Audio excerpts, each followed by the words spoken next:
On vous souhaite la bienvenue à ericlatour.com. Dans quelques instants, on vous parle de la 7e édition de la Balade de rêve, mais d'abord, il est question de rentrée scolaire.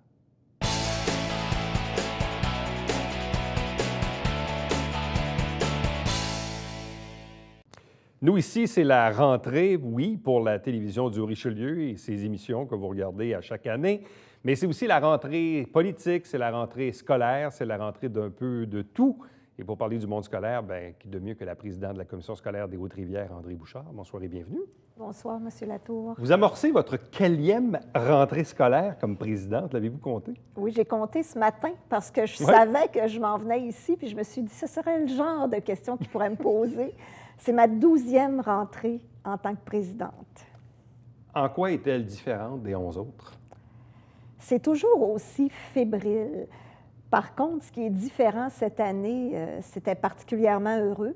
La semaine dernière, en pleine rentrée, on a eu la visite de M. le ministre qui est venu annoncer des belles réponses à des demandes qu'on avait faites à la commission scolaire, c'est-à-dire des travaux importants, un agrandissement important à l'école Marie-Rivier, notre école à vocation régionale, et aussi un agrandissement notable à l'école Sacré-Cœur dans le secteur d'Iberville. Bon, on sait qu'au Québec, il y a 2 ministères qui ont changé souvent de ministre, c'est les Transports et l'Éducation.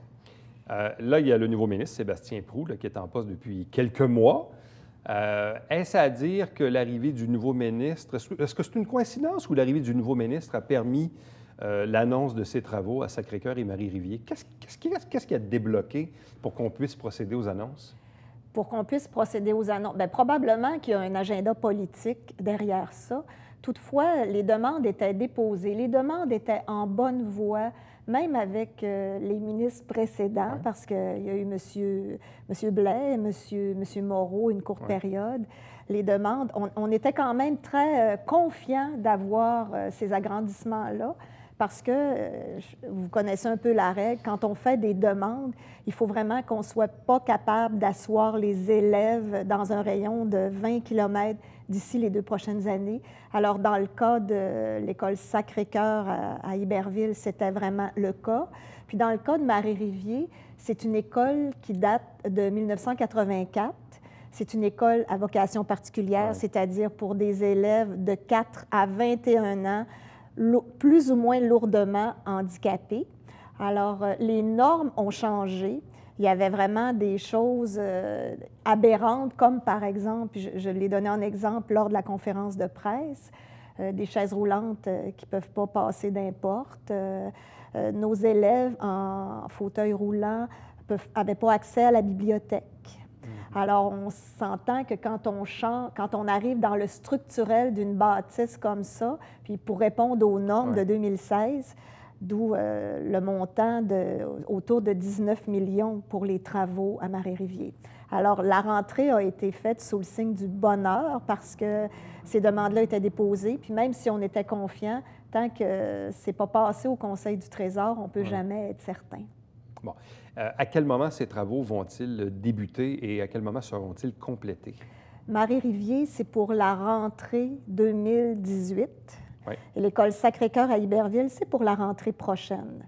Parce qu'on était tellement confiants qu'on avait déjà commencé à chercher les professionnels, on avait déjà commencé à faire les travaux préparatoires à l'appel d'offres.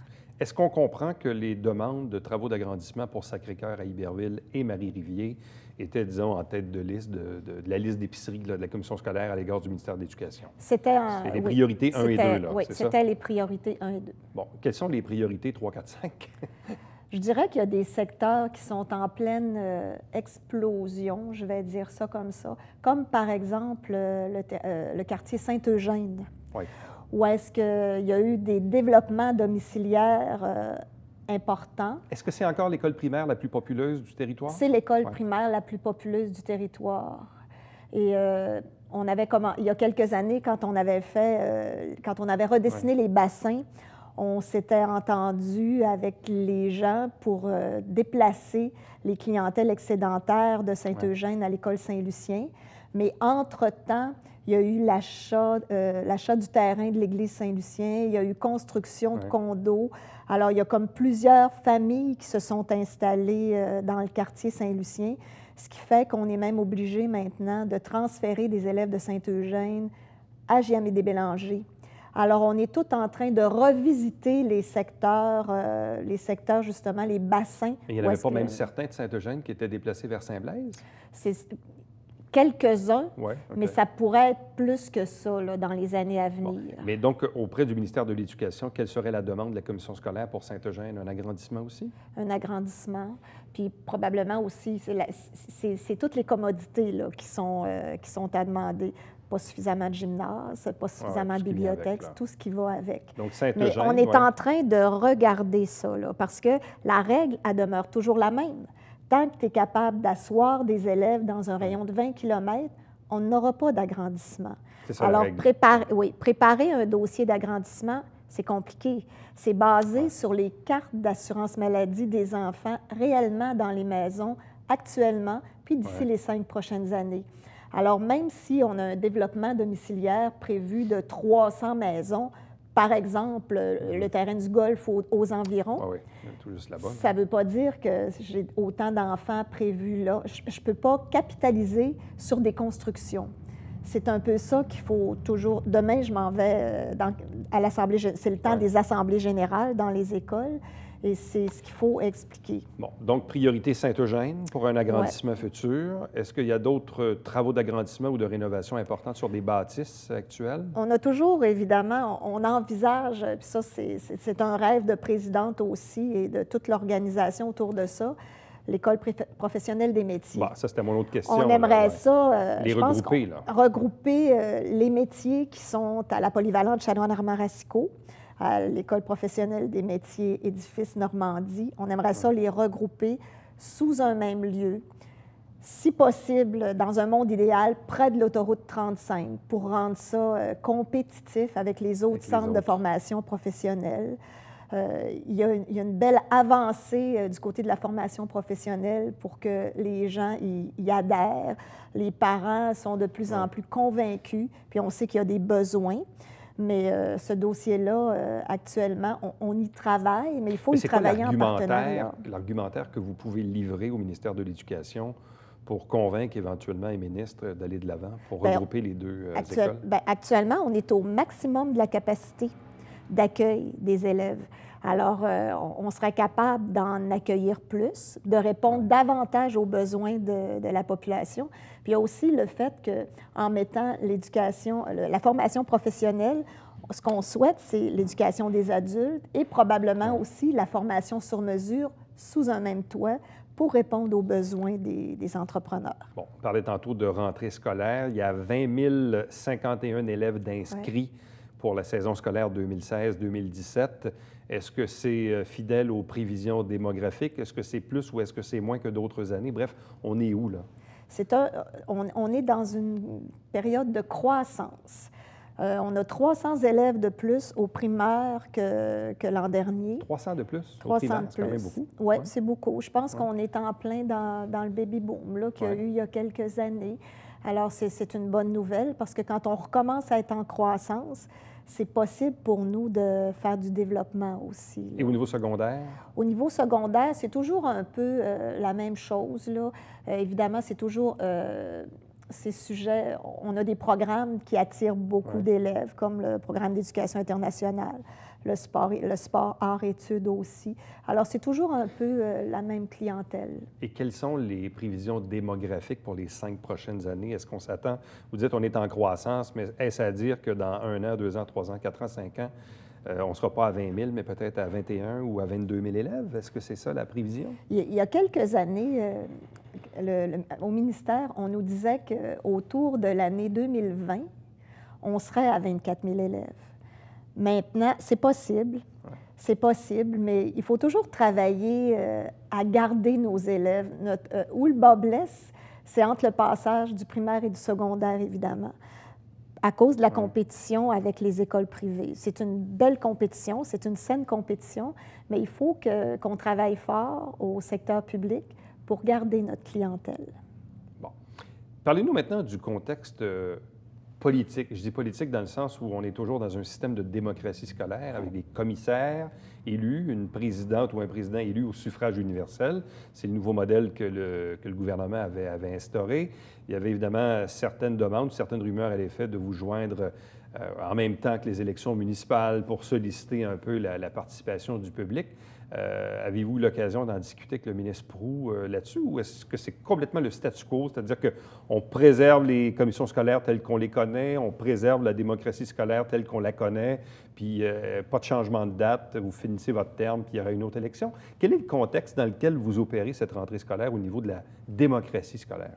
Il y a un projet de loi, le projet de loi 105, qui est actuellement il va y avoir des consultations d'ici la fin de septembre. C'est une belle avancée. Évidemment, il n'est pas question dans le projet de loi de la gouvernance. Le ministre et le premier ministre ont été clairs. Les élus scolaires sont là pour rester. Je suis quand même personnellement inquiète parce que on avait souhaité, puis on est allé le dire, plusieurs commissions scolaires l'ont dit, puis je pense qu'on l'a dit à l'unanimité, on aurait souhaité voir des élections scolaires municipales en même temps. On sait que ce ne sera pas en 2017 parce que 2017, c'est l'an prochain. Il aurait fallu que les travaux soient amorcés. Puis après que le projet de loi 86 a été retiré, on n'en a pas réentendu parler. Puis on sait qu'il va y avoir des élections municipales l'année prochaine. Toutefois, le dépôt du projet de loi 105, qui vient beaucoup brandir la question de l'autonomie des directions d'école, l'autonomie des écoles, à mon avis, ça aurait été une belle opportunité pour le gouvernement qui a déclaré que les élections scolaires, les élus scolaires étaient là pour rester. Ça aurait été une belle opportunité de manifester la confiance envers les élus scolaires. Alors que dans le projet de loi 105, tel qu'il est déposé actuellement, c'est comme si le gouvernement donnait des miettes de pouvoir à un peu tout le monde. Du pouvoir aux parents, du pouvoir aux directions d'école. Et tout ça, il y a une diminution de la bureaucratie parce que tous les documents qu'on avait à préparer, comme les conventions de gestion, conventions de partenariat, ça va être regroupé. Puis ça, c'est une bonne nouvelle, la diminution de la démocratie. Mais personnellement, à l'étude du projet de loi 105, il y a comme toujours un vent de méfiance qui s'est installé. Donc, ça veut dire qu'à moins d'un changement à venir, il y aura des élections scolaires en novembre 2018? En novembre 2018, il y aura des élections scolaires. Puis malgré tout, je pense qu'il va falloir investir dans la publicité, dans une meilleure connaissance du réseau, mais on verra à ce moment-là. Bon. Dernière question. En fait, c'est juste une confirmation. On l'a déjà dit, mais on va le redire. Il y aura une semaine de relâche pour les enseignants et les élèves mars 2017. Absolument. Ça, c'est béton, là. Ah, c'est béton, ça ne bougera plus, là. C'est béton, puis c'est même béton pour les 5 prochaines années. OK. C'est pour les 5 prochaines années. Est-ce que l'amour est revenu avec le syndicat de l'enseignement du Richelieu? Je ne sais pas si l'amour est revenu. Je ne pense pas qu'on puisse parler d'amour, mais on peut parler de collaboration, par exemple. On peut parler de bonne collaboration. On ne commence pas l'année sous un ciel de négociation, sous un ciel de tiraillement, avec, évidemment, en filigrane, pas de semaine de relâche, là. On commence l'année, l'an dernier, vers la fin de l'année, décembre, janvier, on a eu un colloque auquel ont été conviés tous les membres du personnel, tous les corps de personnel de la commission scolaire, même la présidente du syndicat de l'enseignement. Puis on s'est entendu pour travailler ensemble à la réussite des élèves. Alors moi, je suis très confiante que ça va bien aller cette année, puis qu'on va travailler. Vous savez, les ressources humaines, c'est nos poumons à la commission scolaire des Hautes-Rivières. Puis ça, même quand on était en difficulté, je le répétais, là, puis je pense que c'est par là que ça passe. André Bouchard, merci beaucoup. Ça me fait plaisir, M. Latour. Bonne rentrée scolaire. Restez avec nous au retour. On vous parle de la 7e édition de la Balade de rêve.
Coulisses Bêta, jeudi, 19h.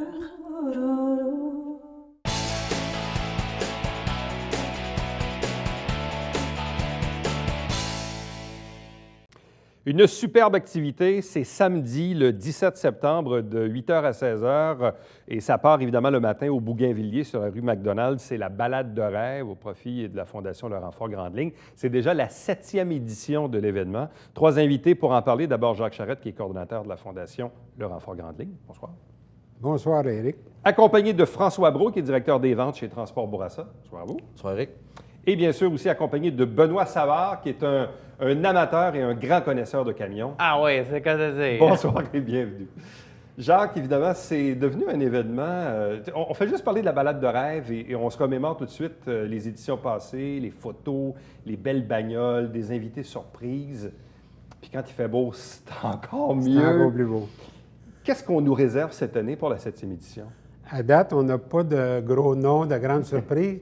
Nos vedettes cette année, je dirais, là, ça va être encore nos usagers, ceux et celles à qui on leur fait faire un beau tour. Ça, c'est nos vedettes de la journée. Puis même dans le passé, que ce soit des Yvon Deschamps, on avait le ministre Robert Poitiers, qui est maintenant député. Lui, il va être encore avec nous cette année. Mais l'action n'est pas mise sur ces gens-là d'aucune façon. On ne leur donne même pas la parole. La journée, c'est pour nos usagers. C'est pour eux, cette journée-là. Et ces gens-là respectent ça. Ils sont très contents de ça parce que c'est comme ça qu'ils aiment ça. Qui sont les usagers du renfort, pour que les gens comprennent bien? Le SR, ce qu'on appelle le SRSOR. Là. OK. Puis je t'ai guidé vers ça, mais je vais juste corriger. C'est pas seulement... Ils ne sont pas obligés d'avoir des services du SRSOR. Moyennant qu'ils vivent dans la région ici, dans la région immédiate de Saint-Jean et les alentours, s'ils ont une déficience intellectuelle ou un trouble du spectre de l'autisme, TSA maintenant, ces gens-là, ces familles-là sont invités à venir participer à la balade. Les inscriptions sont déjà pas mal complétées au niveau des ceux qui vont faire les tours. Il y avait sur notre site web, là, sur notre page de l'activité, là, les gens pouvaient s'inscrire là. C'est pas mal fait, ça. Il peut y avoir combien d'usagers qui participent à la balade de rêve durant le samedi? Il va y avoir pas loin de 120 usagers. 120. Ouais. Qui sont jumelés à des voitures. À nos voitures. Et des Actuellement, chauffeurs, à l'heure qu'on se parle, on est environ 105, 106, mais ça n'ira pas plus que 110, ça c'est certain. Puis, il y a toutes sortes de véhicules encore cette année. Il y en a des beaux, des vieilles, des plus récentes, il y en a tous les modèles. Bon. Quelle est l'implication de François Brault cette année dans la balade de rêve? Elle est double, comme à chaque année. Moi, j'en suis personnellement à ma 5e ou 6e. Et au point de vue corporatif, on a à chaque fois embarqué pour les balades de rêve. Évidemment, dans chaque usager, il y a beaucoup de jeunes hommes ou de jeunes filles. Il y a souvent ce qu'on appelle un enfant dans chaque personne. Et cet enfant-là ou cet usager-là vraiment se reconnaît dans un camion. Ils adorent les camions. Tout le monde a rêvé de jouer au camion quand il était petit. Et la première fois qu'on l'a fait, avec l'implication d'un camion à l'époque, ça avait été fantastique pour l'humain, l'usager qu'on a fait des tours, et aussi pour l'humain qui est le chauffeur, à qui il a partagé ces valeurs-là. Il a compris aussi la situation ou la vie des gars comme Benoît. L'implication, premièrement, elle est très présente pour l'usager, pour le jeune homme ou la jeune fille. Et après ça, elle est personnelle, que ce soit au point de vue financier, ou que ce soit aussi, moi-même, j'y vais, mais je ne vais pas nécessairement avec un camion. Cette fois-là, j'y vais avec mon auto, avec une petite auto que j'ai pour rendre des services, pour faire des tours aussi. C'est quoi la bagnole? Ah, c'est une MJ79 OK, mais quand même. qui est un jouet. Peu hasard, elle est de couleur orange. Orange comme Transport Bourassa. Exactement, c'est ça? OK, exactement. c'est bon. Orange brûlé. Et la troisième raison aussi, ça arrive vraiment spécialement, mais c'est la semaine du camionnage au Québec. Ouais. Et notre entreprise travaille très fort avec des autres entreprises au Québec de camionnage à démystifier et surtout à faire accepter la route, que ce soit au point de vue camion versus piéton, camion versus vélo, camion versus usager de la route. Et c'est ça, cette troisième fonction-là est très importante Ouais. pour nous. L'aspect social qui est important là-dedans. Bon. Benoît, d'où vient cet amour pour les camions? Ben ça a commencé en 94 avec une compagnie qui n'est pas tellement loin de chez nous, qui est à Rougemont avec Transport Robert. Puis ça s'est démystifié au fil du temps. Donc, tu as toujours eu une fixation. Donc, les camions n'étaient pas loin de chez vous. Tu regardais ça, puis Ouais. ça te suscitait quelque chose, là. Puis pour Assa Transport, ça c'est par l'entremise d'une compagnie qui est dans le parc industriel, que mon père travaille pour eux, que je les ai connus, puis j'ai connu quasiment tous les camions. Et pourquoi tu aimes autant les camions? Qu'est-ce qui te passionne là-dedans? Les moteurs, la puissance, la consommation de sang, les manœuvrabilités, la marchandise qu'on peut transporter, parce que tirer un tuyau d'éolien, c'est pas pareil comme tirer un dry box, on m'a dit. OK. Et est-ce que tu as déjà participé à d'autres balades de rêve dans les dernières années? Est-ce que tu regardais ça aussi? Ben, à partir de la 3e édition, moi. OK. Les 2 premières, je les avais pas participé, mais à partir de la 3e édition, jusqu'à la 7e, comme on m'a dit. Et quels sont les types de camions que possède Transport Bourassa? C'est quoi les camions, eux autres? Moi, mes camions préférés, je m'en veux dire, j'ai un faible pour le Kenworth T680 OK. Et pourquoi lui particulièrement? parce qu'il est automatique. OK. Puis moi, j'adore ça, les camions automatiques. Plus besoin de changer de Et vitesse. est-ce que les chauffeurs aiment ça, les camions automatiques? De plus en plus. Ah oui? De plus en plus, oui. Il y a une des raisons, à part l'économie, qui est peut-être potentielle, les camions automatiques nous ont amenés vers de façon à... c'est moins compliqué pour le chauffeur. C'est une façon de le faire relaxer, surtout dans le trafic, malheureusement, comme on sait, que ce soit aux environs de Montréal ou à New York ou à Atlanta ou à Toronto, où on va, l'automatisation, le chauffeur s'en rend compte au début. Dès les premières semaines, il s'en rend Je ne compte. savais pas que ça existait, qu'on était Ouais. rendu là maintenant avec Ouais. des véhicules Ah ouais, automatiques. ouais. Et toi, tu as suivi ça, évidemment, Puis- l'évolution. Puis l'évolution me permet de le suivre avec le Kenworth T700 en 2011.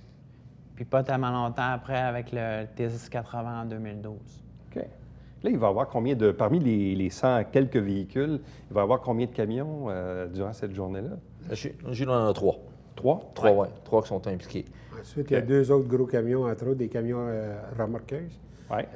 Il y a chez Nouveau de cette année, mais de l'année dernière, tu toujours là. Morin, remorquage Morin vont être oui. encore là. Et il s'ajoute à ça remorquage Gamache, un gros camion remorque. Camion OK. Gamache de Saint-Paul, là, eux autres aussi vont être là cette année. Au grand plaisir de Ouais. Benoît Ouais. d'avoir des Ah camions. oui, le T880, là. On a un élément nouveau aussi qui semble être très demandé, une ambulance. OK. C'est la première fois qu'on va avoir une ambulance. L'auto de police a toujours été très en demande. On a une auto de police qui n'est pas en fonction cette journée-là, qui, lui, transporte des gens, parce qu'on a une auto de police en fonction au début et à la fin de la balade. Et un élément nouveau aussi pour la balade cette année, c'est que sans véhicule, quand on arrivait sur un coin de rue, on se perdait des fois. C'était problématique. Fait que là, on a eu des bons arrangements avec le service de police, puis on a trouvé une solution. Il va y avoir comme 4 vagues de 25. Donc, quand il va en avoir passé 25, les polices vont être sur les coins de rue achalandés, ils vont laisser passer un peu de trafic pour faire continuer. Le point de rassemblement, c'est le Bougainvillier. Donc, Le Bougainvillier, ça oui. part de là le samedi matin. Oui. Et là, quel est l'itinéraire que vous faites un petit peu partout dans Donc, le à coin? 8 heures, de 8 h à 9 h, 9 h 15 environ, c'est le temps que les véhicules arrivent. On les place tout comme il faut dans la cour du Bougainvillier. Et c'est là qu'on assigne les passagers au premier tour. De là, on s'en va par le pont marchand. On se rend au Carrefour La Plante. Encore là, on a un espace réservé au Carrefour La Plante. Et là, on est en exposition. Et en même temps, ça nous donne le temps de changer les passagers. De là, on se rend au Collège militaire. Et là, il va y avoir le dîner qui est servi seulement pour les chauffeurs et les usagers. C'est pas ouvert au public. Et puis, de là, encore là, on va changer les passagers. Et de là, on va se rendre au Faubourg Saint-Luc, Saint-Jean, sur le coin de Douglas et boulevard Saint-Luc. Et ensuite, on change les passagers là. Encore là, une exposition d'1 heure. on échange des passagers et on retourne au Bougainvilliers. Et de quelle façon la Fondation Le Renfort Grande Ligne peut-elle générer du financement avec cette activité? Ça, la première année, on voulait tout simplement faire profiter de la journée aux usagers. Puis on s'est aperçu qu'en même temps, les chauffeurs disaient, vous pourriez peut-être en faire une levée de fonds. Alors, on les appelle les écuries. Chaque écurie, les gens peuvent aller appuyer. Ces gens-là nous donnent leur journée. Pourquoi que les gens ne pourraient pas en retour, ceux qui disent, ben moi, je ne peux pas te donner la journée, lerenfort.com, puis là, ils vont voir les 100 quelques véhicules qui sont tous affichés. Et juste en dessous du véhicule, on peut cliquer là pour faire un don en ligne. 7e édition Balade de rêve, samedi le 17 septembre de 8h à 16h, en partance du Bougainvilliers, mais évidemment, Jacques a nommé les autres endroits qui seront visités. Donc, un gros merci, félicitations. Ce qui va être le fun du collège militaire à OIGA, c'est qu'on va passer par le canal, par le bord du canal de Chambly, qui est un endroit historique en plus. Non, il y a un changement. Là, tu n'as pas été informé. Non, ça va être sur le retour. Quand on va revenir, on va être sur le bord du canal. As-tu déjà choisi ton camion, toi?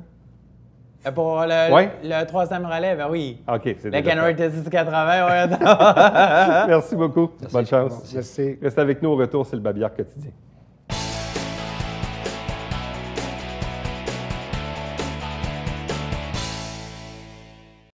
Jusqu'à la mi-octobre, des travaux importants de réaménagement au niveau de l'intersection Fréchette et de Périgny dans la ville de Chambly. Chaque semaine, on vous présente des extraits du conseil municipal via l'émission Saint-Jean-sur-Richelieu. Et chaque dimanche matin, c'est le télébingo avec 3 500 $ en prix. La carte pleine est à 2 000 et il y a 30 dépositaires dans la région pour acheter vos livrets. Prochain rendez-vous, demain. Bye bye.